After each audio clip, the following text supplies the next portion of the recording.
to remind you are a businessman, a very successful businessman. There are CEOs in this country making millions and millions and millions of dollars a year. They put in their own pocket. At the same time, they seem to be intent on giving absolutely no pay raises to their workers, while they are also perhaps even laying off some people. There's one TV spot out there that says that you have, over time, laid off 68% of your workers. Can you defend yourself? Yeah, that ad is absolutely false. Senator Lieberman, talk about apologies due. I'm proud of the company that we created. We started this company from scratch. We competed with some of the biggest cable operators in the country. We've had good times, we've had bad times. After 9/11, our company had a tough time. I work with these people. They're like family to me. And over the course of time, we had to sell off a few of our systems. As we sold off some of those systems to keep this company going, a number of the employees left with those systems going forward. I got to tell you, our company is growing again. We're going again. We've got the employees there. We're going strong. And that's what we need in Washington, D.C. I think we've got a lot of career politicians down there. How about somebody start up a business from scratch? How about somebody who knows the ups and downs of what that means? How about somebody who's lived with the families of the people that you work with, knows what healthcare means to those folks, knows what the up and downs are? I think that's what you want as a perspective in Washington, D.C. Mr. Schlesinger. Well, in all due respect, Ned, it's one thing, and I got to admit, you're very good at setting goals. You're not so good at when it comes to setting the means to reach those goals, and that's what it counts. You need to know how to do these things. And if you want to talk about someone who's self-made, I started with nothing. I came out of a very middle-class, ordinary family. I built up a business, several businesses actually, including a law firm, and I also have public sector experience. I've been in the trenches. The only candidate out there who's been in the trenches for 20 years helping people at the state and local level, although Mr. Lieberman did serve in the state senate for a few terms. I also served as mayor of the city of Derby. And all throughout these years, I've been able to get a keen insight into people. I believe I am the senator that can touch the people, that people can come and visit and be comfortable with. I believe, of the three people standing here, I understand where the average middle income, the average family person, what he toils with on a daily basis. I think it's a little disingenuous, Ned, from your background at the Round Hill Country Club, to try to say that you understand how the average little guy feels. Yeah, I'll tell you about the claim about Ned's business and why it was made. We're seeking election to the United States Senate. This is a very significant responsibility. I run based on 18 years of producing results for people in the state. Stanford to support the urban transit way, more money for interoperability of communication, support for the Eurowoods Center. I could $50 million this year that I personally put into the transportation bill to begin to ease gridlock on I-95. So I've got a record. You can criticize it. I wish you'd tell the truth about it, but obviously it's a subject you can debate. Ned doesn't have such a record. And that's okay. I know other people from business who've gone into politics, but he talks a lot about his business experience. Therefore, I think he brings it into play. And he always says, I started a business from scratch. Parenthetically, I'm sure a lot of small business people in this room would like to have started their business with as much scratch. That's another story.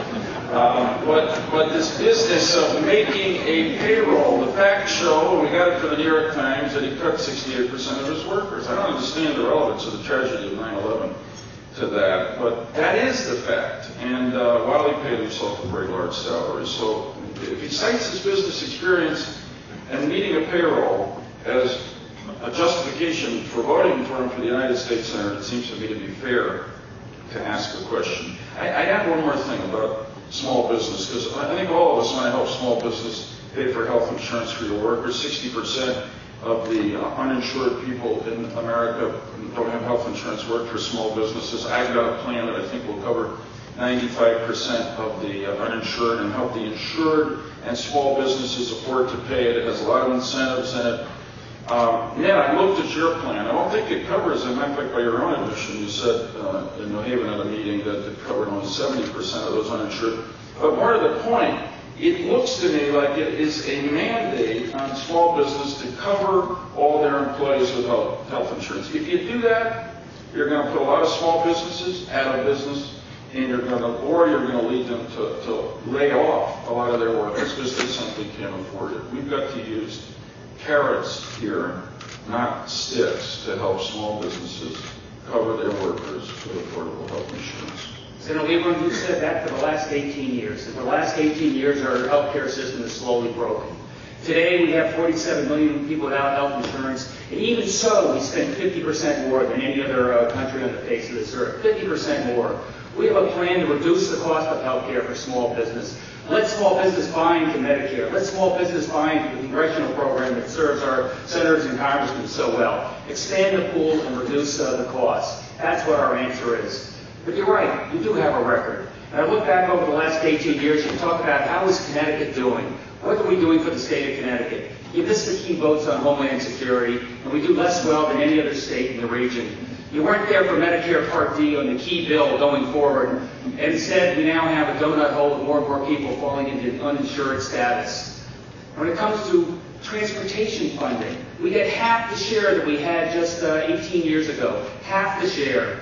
In fact, we've lost half of our defense-related jobs here in the state of Connecticut over the last 18 years. Half of our defense-related jobs.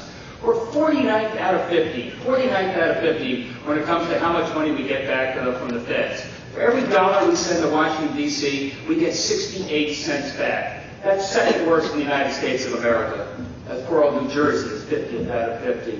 We can do a lot better than that, but you've got to show up for work, you've got to be there for the votes, and you've got to be fighting for the state of Connecticut every day. Okay, I can't not answer that. I'm just going to say very, very briefly that you haven't denied that your health insurance plan requires a mandate on small businesses, and that's a job killer. The second thing to say is, I think you're being hypocritical on the attendance. My attendance over 18 years is 93%. I missed 7% of the votes. It happens to be the same percentage of attendance you had when you were on the Greenwich Board of Estimate and Taxation. You missed some critical votes. Yes, you did. You missed some critical votes for firefighters, removal of asbestos, and property tax increases. And let's just try to end this with this statement. I hate to miss votes. I missed them for one big reason. I was honored to be nominated for Vice President of the United States, and I sought the presidency to try to make this country better. If you take out those two times, my voting record is over 98%. But you know, in the end, part of life is showing up, but part of life is what you do. And I stand my record of results for the people of Connecticut over the last 18 years against anyone's. Finally, I want to get you on one misquote, give you a little education. That 49th out of 50 in terms of federal money, that's because we're the wealthiest state in the country. And we pay all that money there. If you do per capita federal funding to people in Connecticut, we're 8th in the country. Okay. In New England. Your question for Alan Schlesinger. Can I just add on that? Yes, In 1988, when you were elected to the U.S. Senate, we were getting 88 cents back. Now we're at 67 cents back. We're doing worse. And that's because we're not show up for Per work. capita. It's because you're richer people here. Per capita. Mr. Lieberman, we're having a hard time, I'm afraid. We lost half of our transportation-related funding. We're losing out on the military contract. We can be doing an awful lot better than that. And sir, it's you that put forward the votes. It was 18 years ago when you said you've got to show up to vote. You promised to look people in the eye and said, I will not miss more than 300 votes because votes count, votes matter, and that's how we can make a difference. Sir, I'm just holding you to your own record. Stand by my answer. Results matter. Steve Kachko, your question.